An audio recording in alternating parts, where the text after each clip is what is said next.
Komisi Informasi Pusat (KIP) menolak gugatan dari kelompok bongkar ijazah Jokowi Bonjowi yang meminta kepolisian daerah Metro Jaya mempublikasikan ijazah asli Presiden ke-7 Indonesia, Joko Widodo. Alasannya, gugatan para pemohon belum memenuhi jangka waktu atau batas waktu agar sengketa informasi bisa diajukan ke publik. 1. Komisi Informasi Pusat berwenang untuk menerima, memeriksa, dan memutus permohonan akuo. 2. Pemohon memiliki kedudukan hukum atau legal standing untuk mengajukan permohonan dalam sengketa akuo. 3. Termohon memiliki kedudukan hukum atau legal standing sebagai termohon dalam sengketa akuo. 4. Batas waktu pengajuan permohonan penyelesaian sengketa informasi publik tidak memenuhi jangka waktu sebagaimana diatur dalam pasal 37 ayat 2 Undang-Undang KIP Junto pasal 13 huruf A Perki PPSIP.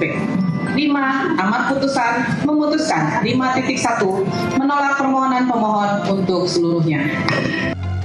Bonjowi meminta sejumlah informasi dan dokumen ke Polda Metro Jaya pada 29 Agustus 2025. Namun, permintaan itu tak ditanggapi sampai 2 Oktober 2025 atau saat pemohon menggugat. Selanjutnya, Polda Metro Jaya punya waktu 30 hari untuk merespons keberatan Bonjowi. Dari Jakarta, tim liputan NTV melaporkan. Pemirsa, bagaimana langkah selanjutnya Bonjowi dan bagaimana respons dari para pendukung Jokowi? Kita jelajahi isu ijazah Jokowi bersama para narasumber malam ini agar memahami realita di baliknya. Di studio sudah hadir Ketua Umum Jokowi Mania Andi Azwan dan melalui saluran Zoom kita sudah tersambung dengan co-founder sekaligus peneliti kelompok bongkar ijazah Jokowi atau Bonjowi, Lukas Luarso. Selamat malam Bapak-bapak, terima kasih sudah hadir. Bang Andi, ketemu lagi. Pak Lukas, terima kasih sudah hadir dari jauh, anak Jaksel. Saya ke Bang Lukas dulu, Bang Azwan. Pak Lukas, langsung saja gimana Anda menilai putusan Majelis Penyelesaian Sengketa KIP? Silakan Bang.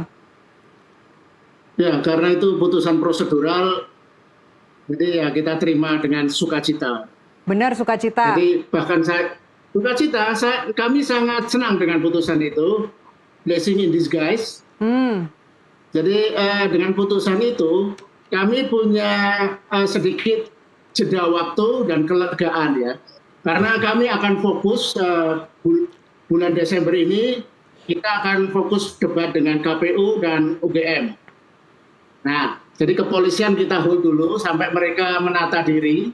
Karena salah satu penyebab dari putusan menolak gugatan ini adalah sistem tata kelola informasi di Polda Metro Jaya, di kepolisian secara umum itu masih kacau.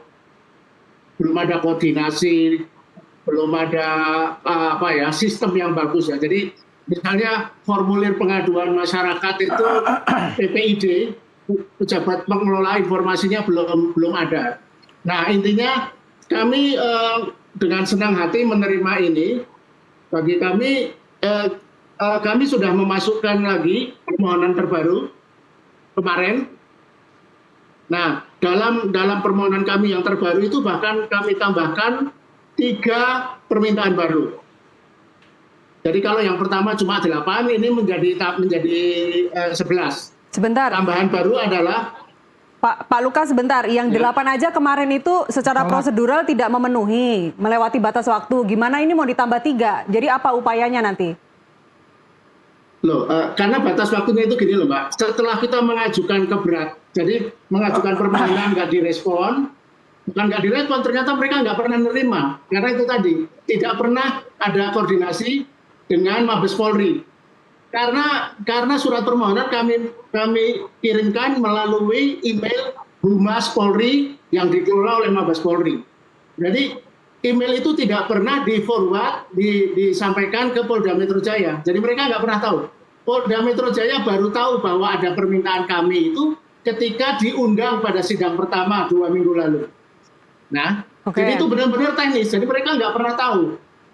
Oke, jadi yang tambah 3 ini apa? Makanya kami harus putusan Majelis Komisioner adalah kita mengajukan permohonan baru. Jadi dari awal. Jadi mengajukan lagi 8 dokumen dan informasi plus 3 yang baru. Nah, yang 3 yang baru adalah yang ini sangat menarik adalah 1, berita acara penyitaan. 2, izin penyitaan dari pengadilan. sebagai negara hukum, Oke. kepolisian harus meminta pengadilan untuk bisa menyita dokumen-dokumen. Ya. Ya.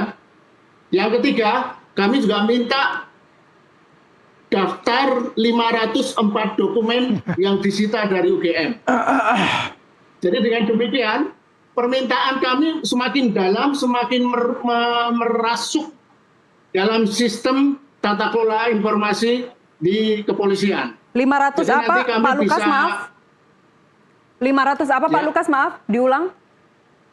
504 dokumen yang disita dari UGM. Baik, baik. Ini jadi tambahan 3. Jadi kami itu waktu mengajukan keberatan ke UGM, kami sebenarnya hanya meminta 20 dokumen dari UGM, tapi UGM menjawab dokumen tidak ada di dalam kuasa kami, artinya disita oleh Polda Metro Jaya, Oke. atau dokumen belum ada, Oke. dokumen tidak ada. Nah, dengan permintaan kami ini, waktu kami mengajukan keberatan, UGM mengirim berita acara penyitaan dokumen dari kepolisian yang isinya daftar 504 jenis dokumen yang sebenarnya tidak kami minta, tapi ini kemarin dalam sidang majelis komisioner mengingatkan ini UGM ini kok blunder. Wong cuma diminta 20 dokumen kok malah ngasih 504. Tapi itu kelucuan yang itu tadi yang saya sebut dengan blessing in disguise. Ya.